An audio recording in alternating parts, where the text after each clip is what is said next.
नमस्कार प्रेक्षकांनो, मालिकेचा आजचा भाग खूप जबरदस्त असा आहे. विचारही आपण केलेला नव्हता अशा गोष्टी आपल्याला आजच्या भागामध्ये पाहायला मिळणार आहेत. कारण राकेशने अर्णवच्या अगदी जीवावरच उठलेला आहे, पण पांडुरंगाच्या कृपेने अर्णव या सगळ्यातून वाचलेला आहे आणि राकेशचीच राख रांगोळी झालेली आहे. कारण तो बॉम्ब स्फोट तिथे झाला तर इतक्या लोकांच्या जीवाला धोका निर्माण होऊ शकतो हा विचार करत अर्णवने तो बॉम्ब घेऊन अर्णव शहराच्या बाहेर गेलेला असतो. कारण लोकांना त्रास होऊ नये एवढीच अर्णवची इच्छा असते. पण तिथे सुद्धा राकेश त्याच्या मागे पोहोचलेला आहे आणि राकेशने अर्णवला खूप त्रास दिलेला असतो. पण अर्णव पण एवढा हुशार आहे की अर्णवने राकेशचा हातच सोडलेला नाहीये. काहीही झालं तरीही अर्णव फक्त एकच म्हणत होता की माझे लाडके जिजू, तुम्हाला एकट्याला कसं सोडेल, मी एकटा जाणार नाहीये, सोबत घेऊन जाणार आहे असं म्हणत त्याने राकेशची सुद्धा वाट लावलेली आहे. आणि त्या बॉम्बस्फोटातून अर्णवचा जीव वाचलेला आहे आणि त्यानंतर अगदी वेळेवरती अर्णव हा पोहोचलेला आहे स्पर्धेच्या ठिकाणी. आणि त्याचबरोबर आता रमाकांत सुद्धा तिथं आलेला आहे आणि रमाकांत त्याचबरोबर त्याच्या मागे उदयकांत सुद्धा आलेला आहे. आणि अर्णवला एका माणसाने मदत केलेली असते. तो खरं तर साक्षात पांडुरंग त्याच्या मदतीला आलेला आहे आणि त्याने मदत केलेली आहे. त्याने दिलेलं एक उपकरण आहे, त्याचा वापर अर्णवला खरं तर एका छान अशा गोष्टीसाठी झालेला. त्याचा डोक्याला त्याने फेटा बांधलेला आहे आणि तो स्पर्धेत आलाय. हे सगळं कशा पद्धतीने होणार आहे ते आपण डिटेलमध्ये पाहणार आहोत. त्यासाठी व्हिडिओ शेवटपर्यंत पहा. त्याचबरोबर चॅनलवरती नवीन असाल तर चॅनलला नक्की सबस्क्राईब करा. इकडे आपल्याला पाहायला मिळतं की आता ईश्वरीने अर्णवची सगळी तयारी करून दिलेली असते आणि अर्णवला सांगितलेलं असतं की तुम्ही जाऊन प्लेटिंगची तयारी करा, तोपर्यंत मी आवरून येते.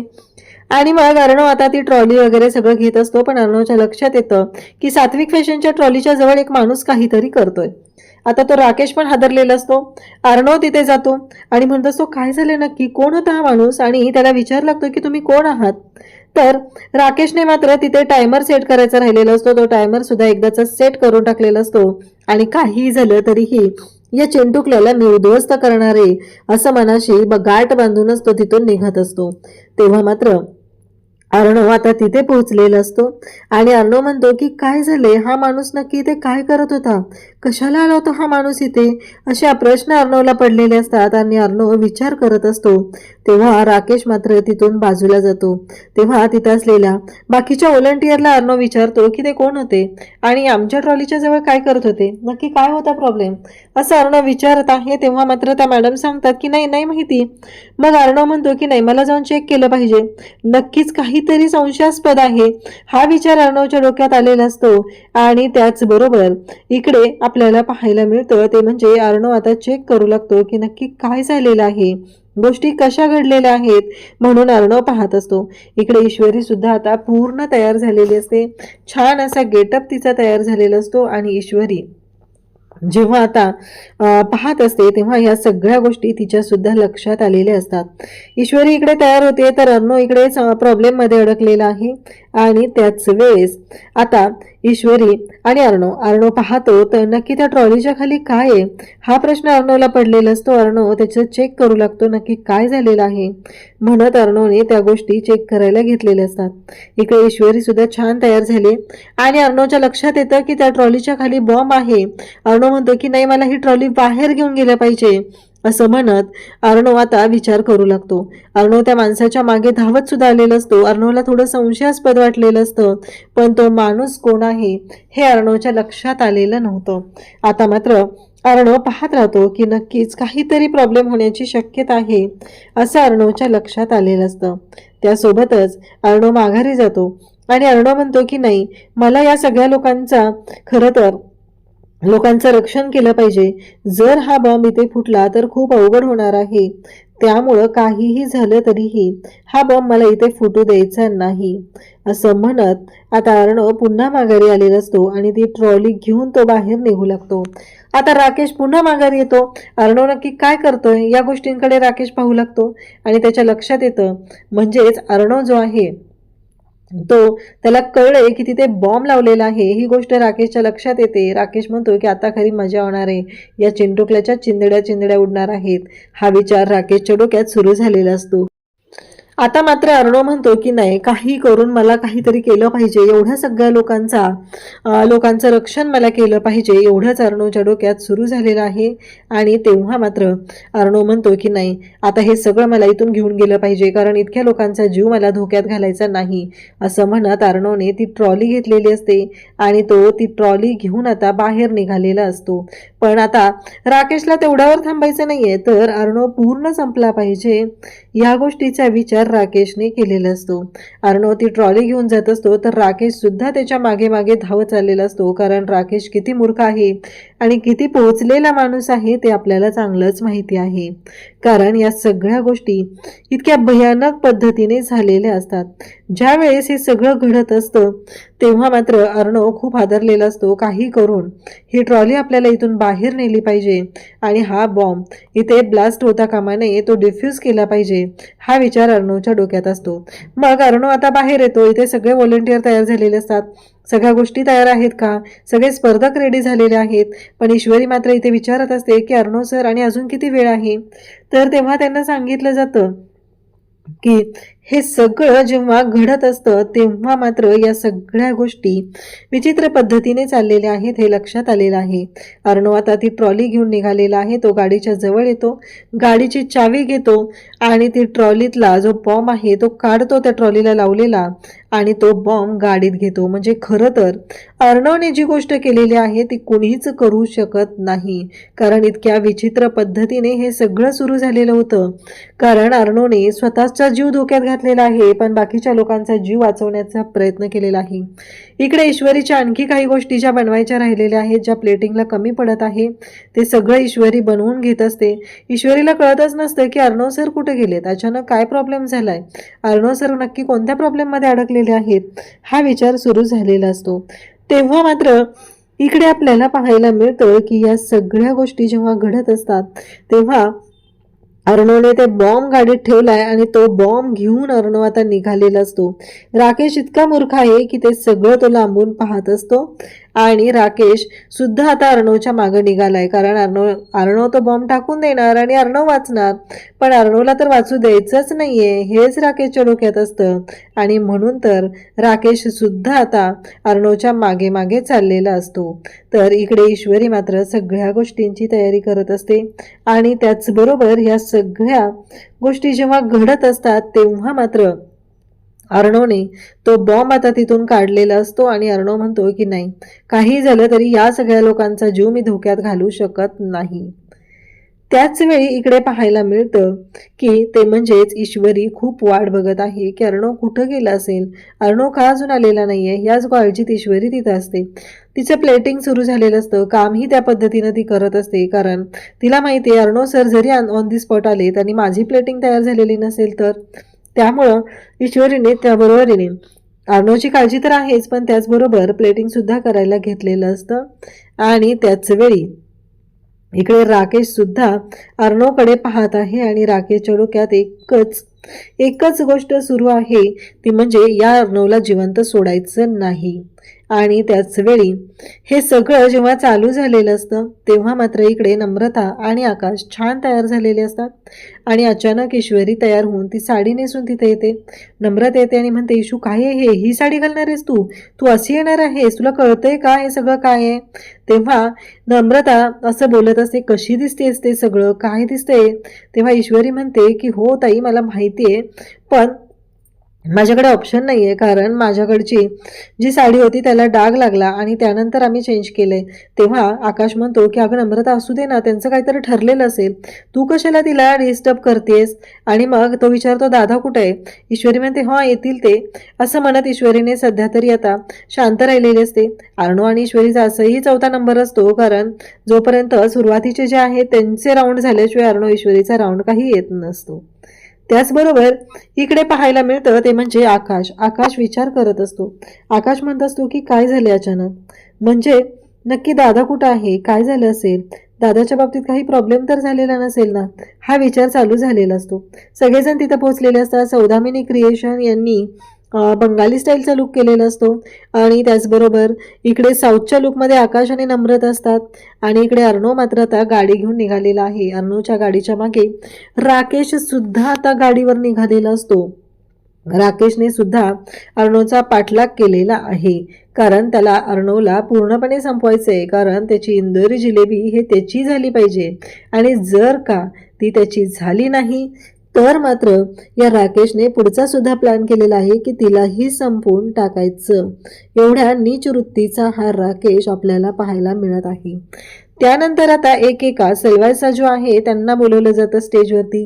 सगळ्या अनाउन्समेंट सुरू झालेले असतात आणि मग सेल्वायचा ग्रुप येतो आणि त्यांनी जो पदार्थ केलेला आहे त्याचबरोबर प्रेझेंटेशन, त्याचबरोबर त्यांना काही जजेस प्रश्न विचारणार असतात.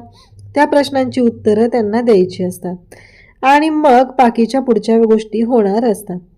त्यानंतर इकडे आपल्याला पाहायला मिळतं की आता पुढचा जो लुक असतो तो म्हणजे राजस्थानी असतो.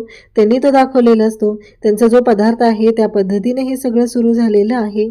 आणि त्याचबरोबर हे सगळं जेव्हा चालू असतं तेव्हा अर्णवच्या डोक्यात फक्त एकच आहे, स्पर्धा त्याच्या डोक्यात नाही आहेच. त्याच्या डोक्यात फक्त एवढंच आहे की काहीही झालं तरीही मला लवकरात लवकर हा बॉम्ब घेऊन गेलं पाहिजे, तरच या सगळ्या गोष्टी करणं सोपं जाणार आहे.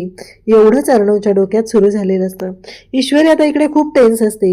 आकाश ईश्वरीकडे येतो आणि ईश्वरीला विचारतो, काय झालं, दादा अजून आलेला नाही आहे का? तेव्हा ईश्वरी म्हणते की नाही. तेव्हा आकाशला ती सांगते की तुम्ही फोन लावून बघा बरं. मग आकाश आता फोन लावत असतो. ईश्वरी खूप टेन्शनमध्ये असते. नम्रताला खूप वाईट वाटत असतं की आकाश का मदतीला गेलाय, म्हणजे प्रत्येक वेळेस यांच्या बाबतीत काहीतरी प्रॉब्लेम होणार आहे आणि हे मात्र चुकीच्या पद्धतीने चाललेलं आहे. आता सौदामिनी क्रिएशनची नील आणि नील आणि अमृता दोघेही आता स्टेजवर असतात आणि त्यांचा लुक, त्यांचा जो प्रेझेंटेशन आहे ते पाहून जजेस सुद्धा खुश झालेले असतात. हे सगळं सुरू झालेलं असतं. खऱ्या अर्थाने या सगळ्या गोष्टी घडत असतात. ज्या पद्धतीने हे चालू आहे ते पाहून सगळ्यांनाच धक्का बसलेला असतो, कारण अर्णव कोणत्या परिस्थितीमध्ये इथं अडकलाय याची कल्पना ईश्वरीला नसते, पण तिला मात्र काळजी वाटत असते. तिला फक्त एवढंच माहिती आहे की काही झालं तरी माझे अर्णव सर कुठे आहेत आणि ते आले पाहिजेत, असं डोक्यात चालू झालेलं असतं. आणि त्याचबरोबर इकडे राकेश आता तिथं पोहोचलेला आहे. अर्णवच्या शेजारी राकेश आहे. अर्णव गाडीतनं उतरत असतो तर राकेश येऊन स्वतःच्या तोंडावरचा मास्क काढतो आणि अर्णवला म्हणतो, चिंटुकल्या असं कसं सोडेल रे तुला, रेकॉर्ड आहे माझं, जे कोणी माझ्या वाकड्यात जातं त्याला मी सोडत नसतो, असं म्हणत तो अर्णवला बोलत असतो. अर्णव मात्र म्हणत असतो की तू कसा आलास बाहेर, तू तर जेलमध्ये होता ना. अर्णवने त्यावेळेस हुशारी दाखवलेली असते आणि अर्णवने त्या क्षणी दरवाजा ढकललेला असतो आणि राकेशला तोंडावरती पाडलेलं असतं.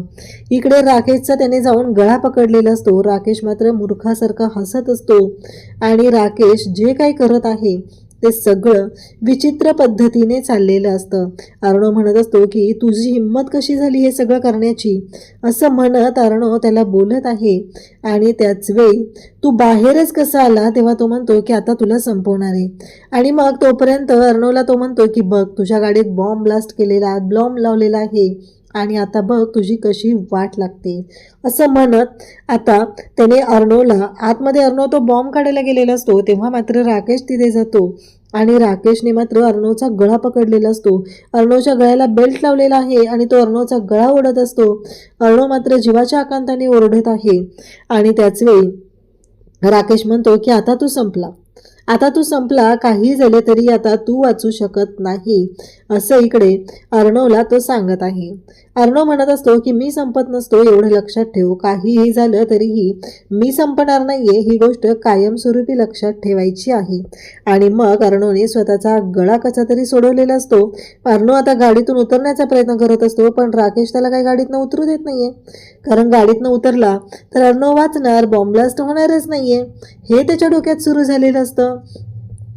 आणि तेव्हा मात्र अर्णवने राकेशचा हात पकडून ठेवलेला असतो आणि म्हणत असतो की माय डिअर जीजू, एकटा कसं जाईल हो, तुम्हाला सोबत घेऊनच जाणार आहे, असं म्हणत अर्णवने आता वाट लावायला घेतलेली असते. ती म्हणजे या सगळ्यामध्ये जे काही घडतंय यामध्ये आता तुला पण घेऊन मी मरणार आहे, असं अर्णवने ठरवलंय. आणि इकडे आता नम्रता आणि आकाश या दोघांचाही नंबर आलेला असतो आणि त्या दोघांच्याही मध्ये आता काय होणार हा मोठा प्रश्न उभा राहिलेला असतो. आणि त्याच वेळेस आता सगळेजण तिथं तयार आहेत. नम्रता आणि आकाशचं छान असं प्रेझेंटेशन झालेलं असतं, छान अशी डिश प्रिपेअर झालेली असते, सगळेजण ट्राय करत असतात, सगळ्यांना खूप छान वाटत असतं. आणि त्याच वेळेस इकडे अर्णव त्या गाडीत असतो. अर्णवने राखेचा हात सुद्धा सोडलेला नसतो आणि त्या गाडीचा ब्लास्ट होतो. अर्णव बाजूला फेकला गेलेला असतो त्या बॉम्बस्फोटामध्ये. अर्णव उठतो आणि त्यानंतर अर्णव म्हणतो की नाही, मला पोहोचलं पाहिजे स्पर्धेच्या ठिकाणी, असं म्हणत अर्णव आता धावत निघतो. अर्णवला माहिती असतं की तो जास्त अंतरावर गेलेला नाहीये, त्यामुळं एखादी गाडी त्याला मिळाली तर कोणत्याही क्षणी अर्णव आता पोहोचू शकेल, ही गोष्ट त्याला माहिती असते. आणि त्याचबरोबर इकडे आपल्याला पाहायला मिळतं की या सगळ्या गोष्टी जेव्हा घडत असतात आणि त्याचबरोबर इथे आता सगळेजण सुरू असतात, सगळेजण आता स्टेजवरती आहेत, छान पद्धतीने प्रेझेंटेशन करत आहेत. आकाश आणि नम्रता सुद्धा खुश झालेले असतात, छान पद्धतीने त्यांनी तयारी केलेली असते.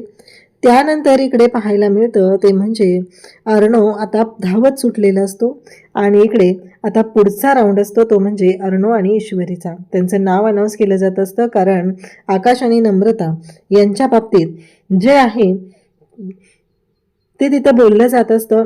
त्यांनी छान पद्धतीने प्रेझेंटेशन दिलेलं आहे, या सगळ्या गोष्टी तिथं बोलल्या जात असतात. पण त्याहीपेक्षा महत्त्वाची गोष्ट म्हणजे नम्रता ही खूपच जळत असते.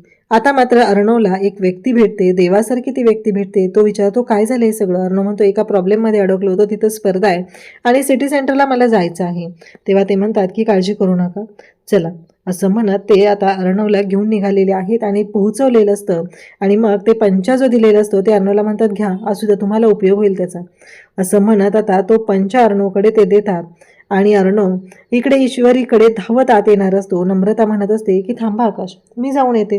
आकाश म्हणत असतं मी बघते काय झालं, मी बघतो काय झालंय. तर नम्रता म्हणते की नाही नाही, मी बघते, असं म्हणत नम्रता आता तिकडे आलेली असते. आणि इकडे ईश्वरी मात्र पाहत असते आणि नम्रता तिला म्हणते चल, तिथे अनाउन्समेंट चालू झाली आणि तू इथे काय करतेस, चल तिकडे, इथे थांबायची काहीच गरज नाही, असं म्हणत आता नम्रता ही तिला घेऊन आलेली असते. इथे अर्णव आता तो पंचा घेतो, बरोबर टायमिंगला पोहोचलेला असतो, अगदी वेळेवर त्या व्यक्तीने अर्णवला पोहोचवलेलं असतं आणि जाताना रामकृष्ण हरी असं म्हटलेलं असतं. आणि अर्णव मात्र त्या व्यक्तीकडे पाहतच राहतो, म्हणजे अर्णववरचं संकट आता टळलेलं आहे. अर्णवने तो पंचा घेतलेला आहे आणि आता उद्याच्या भागात आपल्याला पाहायला मिळणार आहे की अर्णव कशा पद्धतीने एंट्री घेत आहे.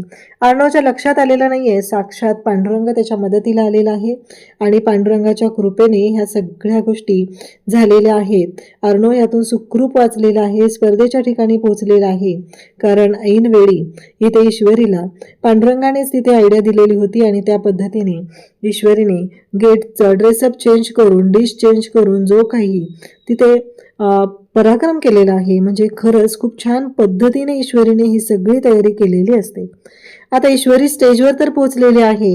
ईश्वरीला फक्त काळजी वाटत आहे की अर्णव सर का अजून आलेले नाहीत. स्पर्धेपेक्षाही तिला अर्णवच्या जीवाची काळजी आहे. आणि सगळेजण तिथं बोलत असतात तेव्हा मात्र आता वल्लरी त्याचबरोबर सगळेजण असतात. अचानक ईश्वरीला वेगळ्या गेटअपमध्ये आलेलं पाहून सगळेजण पाहत राहतात. मामा, अंजली, आजी म्हणत असतात की हिनं तर वेगळी तयारी केली होती ना, मग हे काय आहे, हे असे का कपडे घालून आले. सगळ्यांना असं वाटत असतं की ईश्वरी काहीतरी वेगळंच करून आलेली आहे, म्हणून सगळेजण ईश्वरीकडे अगदी चुकीच्या भावनेने पाहत असतात. पण ईश्वरीने जे काही केलेलं असतं ते ठरवून केलेलं असतं, हे मात्र कोणाच्याच लक्षात आलेलं नाही. आणि आता मात्र सगळेजण पाहत आहेत, सगळ्यांच्या लक्षात आलेलं असतं. आणि ईश्वरी स्टेजवर उभी असते. अर्णव अजून आलेला नाही, म्हणजे अर्णव येणार नाहीये हे सौदामिनीला मात्र माहिती असतं. ती मात्र जाम खुश झालेली असते. आणि त्याच वेळेस इकडे पाहायला मिळतं ते म्हणजे आता पाठीमागून अर्णव आलेला असतो आणि अर्णव मात्र पाहतच राहतो. कारण अर्णव अगदी पांडुरंगासारखा कमरेवरती हात ठेवून ईश्वरीच्या पाठीशी खंबीरपणे उभा आहे. आणि ईश्वरी तिथे सगळ्यांकडे पाहत आहे. ईश्वरी स्टेजवरती आहे आणि हे सगळं जे काय आहे ते चालू झालेलं असतं. आणि फायनली आता एक गोष्ट घडते, ती म्हणजे पाठीमागून रमाकांत सुद्धा आता पोहोचलेला आहे. रमाकांत पळत येत असतो तर रमाकांतच्या मागे उदयकांत सुद्धा पळत सुटलेला आहे. आता रमाकांतच्या बाबतीतले सुद्धा सत्य समोर येणार आणि रमाकांतचा जीव वाचणार हे आपल्याला पाहायला मिळणार आहे. अशाच अपडेटसाठी चॅनलशी कनेक्ट राहा. थँक्यू.